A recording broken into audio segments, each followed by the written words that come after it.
กาลครั้งหนึ่งนานมาแล้วมีกระท่อมเล็กๆหลังหนึ่งตั้งอยู่บนยอดเขาสูง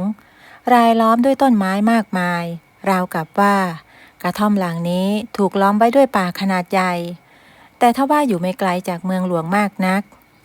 กระท่อมหลังนี้มีเพียงสองสามีภรรยาที่ชื่อว่าภูผาและปราณี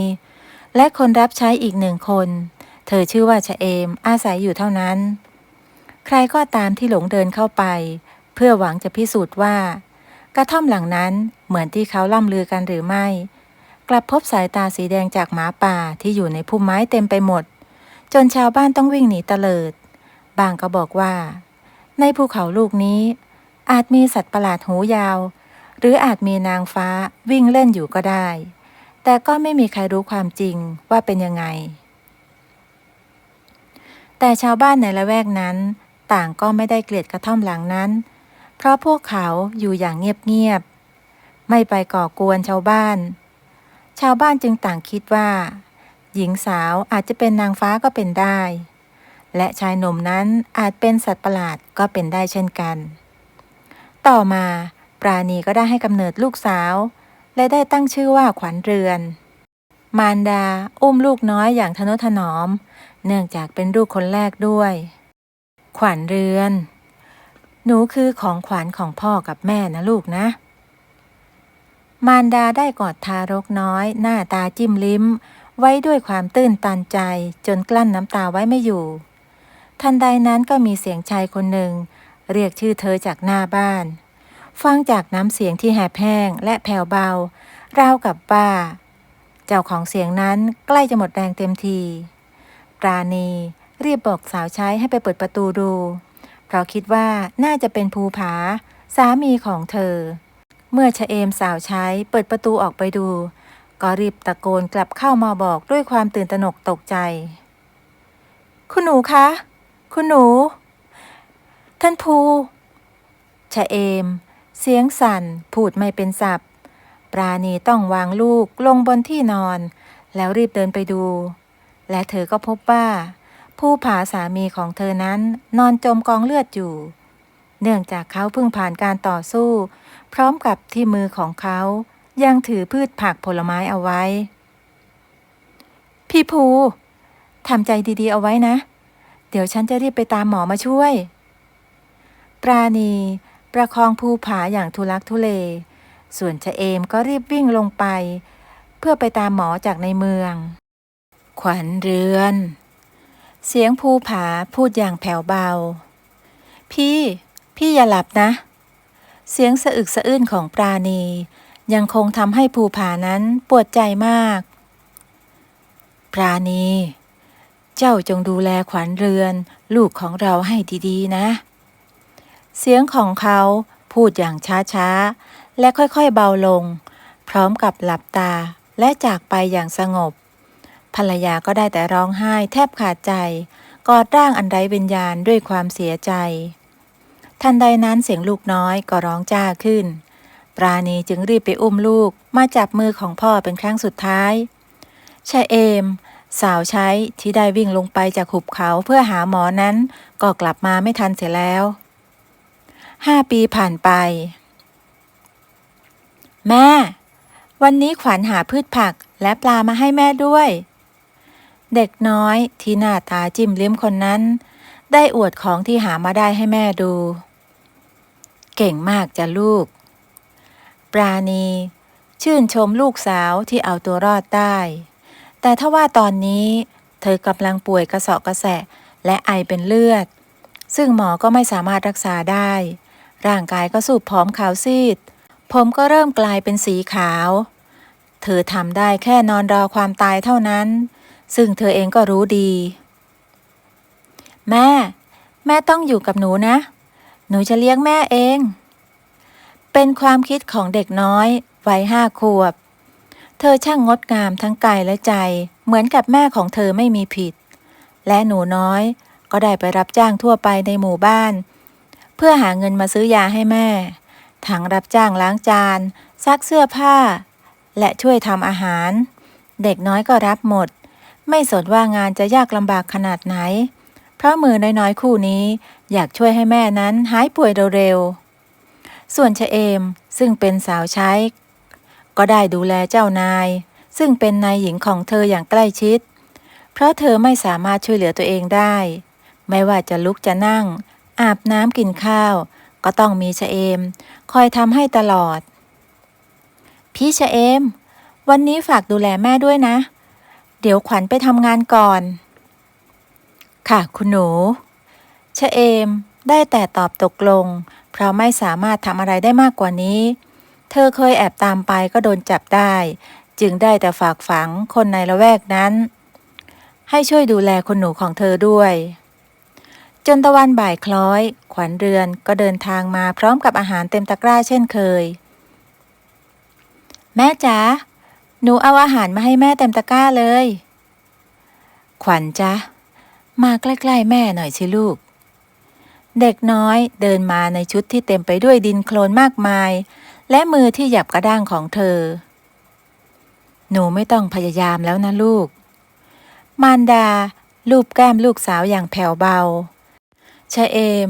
หญิงรับใช้เมื่อได้ยินแบบนั้นก็เริ่มร้องไห้ออกมาเธอกลั้นน้ำตาเอาไว้ไม่อยู่จนต้องเดินออกไปร้องข้างนอกเด็กน้อยหน้าตาใสๆมองด้วยความสงสัยว่าเกิดอะไรขึ้นขวัญเรือนแม่และพ่อรักลูกมากๆนะและหนูไม่ได้หน้าตาขี้ริ้วขี้เรหนูเป็นดั่งเจ้าหญิงของแม่สวยอย่างเจ้าหญิงที่ใครๆก็ต่างหลงรักจริงเหรอจ๊ะแม่ใช่จ้ะหนูเหมือนแม่มากๆเลยชะเอมก็บอกว่าเหมือนมาก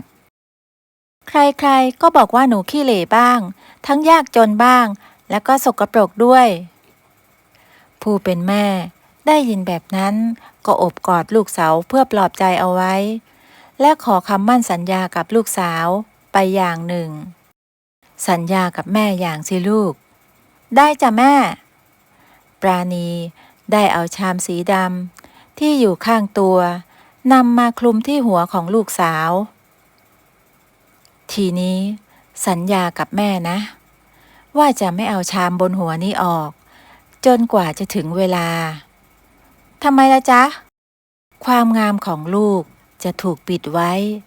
จนกว่าจะเจอสิ่งที่คู่ควรกับลูกเองเด็กน้อยก็ยังไม่เข้าใจในสิ่งที่แม่พูดแต่เธอก็ทำตามแต่โดยดีและคืนนั้นปราณีก็ได้จากไปอย่างสงบด้วยรอยยิ้มอันงดงามเด็กน้อยที่นอนอยู่ข้างๆกับแม่ทุกคืนก็ได้แต่ร้องไห้ที่แม่ของเธอนั้นต้องมาจากไปเธอยังอยากตอบแทนบุญคุณของแม่ให้มากกว่านี้แต่ทว่ามันก็สายไปเสียแล้วจนหลายปีต่อมาขวัญเรือนก็โตเป็นสาวเต็มวัยเธอยังคงคุยกับหลุมศพของผู้เป็นพ่อและแม่ทุกวันแต่ชีวิตยังคงต้องดำเนินต่อไปเธอและชะเอมหญิงรับใช้ของเธอนั้นได้แยกทางกันไปคนละทางเพื่อจะได้ไม่อยู่อย่างลำบากอีกพ่อคะแม่คะขวัญเรือนจะเข้าเมืองหลวงไปหางานทำแล้วนะคะพ่อแม่อวยพรให้หนูด้วยนะหลังจากเธอพูดจบก็ได้สะพายกระเป๋าเก่าๆชุดเก่าๆที่เต็มไปด้วยรอยปะเดินเข้าเมืองหลวงทันทีและมีชามสีดำครอบศีรษะของเธอไว้ตลอดเวลาทำให้ชาวบ้านและคนเมืองหลวงต่างมองว่าเธอเป็นบ้าเป็นยาจกบ้างบางคนก็เอาหินก้อนกรวดปาไปที่ชามสีดำที่ครอบหัวของเธอจนเธอไม่สามารถทำงานได้เลยเธอโดนแบบนี้ทุกวันซ้ำแล้วซ้ำเล่าจนผ่านมาเป็นอาทิตย์แล้วก็ยังคงดื่มน้ำในลำธารเพื่อประทังชีวิตและหาเศษอาหารตามทางเดินจนคิดว่าชีวิตนี้คงสิ้นสุดได้เท่านี้แล้วหญิงสาวนั่งลงข้างทางร้องไห้คร่ำครวญน้อยใจในโชคชะตาทำไมชีวิตเธอต้องเป็นแบบนี้ด้วยจู่ๆก็มีชายพเนจรคนหนึ่งเดินมาและถามเธอด้วยความเป็นห่วงเจ้ามาร้องไห้อยู่ตรงนี้ทำไมหนูเหนื่อยแล้วก็หิวด้วยหนูอยากหางานทำจ้ะนะโลกนี้น่ะมันโหดร้าย ไม่มีอะไรที่ได้มาง่ายๆแต่ฉันจะร้องเพลงให้เธอฟังแล้วกันชายพเนจรได้หยิบเครื่องดนตรีแล้วร้องเพลงขึ้นมากำลังมีดอกไม้เบ่งบานอยู่ท่ามกลางสายฝนสายฝนสายฝนหนูไม่เข้าใจเลยจ้ะหญิงสาวงงกับเพลงที่เขาร้องเอาใหม่ละกันเพิ่งแต่งเมื่อกี้เลยท่ามกลางสายฝนมีเด็กน้อยสวมชามสีดำใบใหญ่บนหัวของเธอแต่น้ำตาของเธอก็ไหลออกมาพร้อมกับพูดว่าฉันหิวฉันเหนื่อยฉันอยากทำงานเสียงเพลงจากชายพเนจรทำให้คนในละแวกนั้นต่างก็ออกมามุงดูจนมีชายชราเดินมาชายชรานั้นจึงพูดว่าหนูหางานทำเหรอมาช่วยงานที่บ้านฉันก็ได้นะชายชราเชิญชวนด้วยสีหน้าที่ยิ้มแย้มหญิงสาวก็ตอบตกลงทันทีทันใดและเธอก็ได้เข้าไปอยู่ในกระท่อมเล็กๆที่ชายชราเตรียมไว้ให้ทันทีในบ้านของชายชรานั้นเป็นครอบครัวใหญ่มีลูกหลานหลายคนอาศัยอยู่ด้วยกันถึง5 คนแต่ขวัญเรือนก็ทำตามที่ลูกชายของชายชรานั้นสั่งไว้ว่าห้ามออกมาให้อยู่แต่ในครัวเท่านั้นและในสวนเท่านั้นก็พอหญิงสาวก็ตอบตกลงไม่ขัดอะไรเธอยังคงปัดกวาดเช็ดถูห้องครัวทำอาหารอย่างพิถีพิถันอย่างไม่ขาดตกบกพร่องจนทุกคนต่างชมเชยเธอว่าเธอมีฝีมือดีจนมีอยู่วันหนึ่งก็ได้มีการจัดงานเลี้ยงวันเกิดของหลานชายหัวแก้วหัวแหวนของชายชราคนนั้นทำให้ขวัญเรือนนั้นไม่สามารถออกไปไหนได้เลยอยู่แต่ในครัวเตรียมอาหารได้เท่านั้นเธอเก็บกวาดในครัวเป็นอย่างดีจนสะอาดสะอ้านนั่นอะไรน่ะเสียงชายหนุ่มที่เดินเข้ามาในครัวเขาได้เห็นชามบนหัวขยับไปมา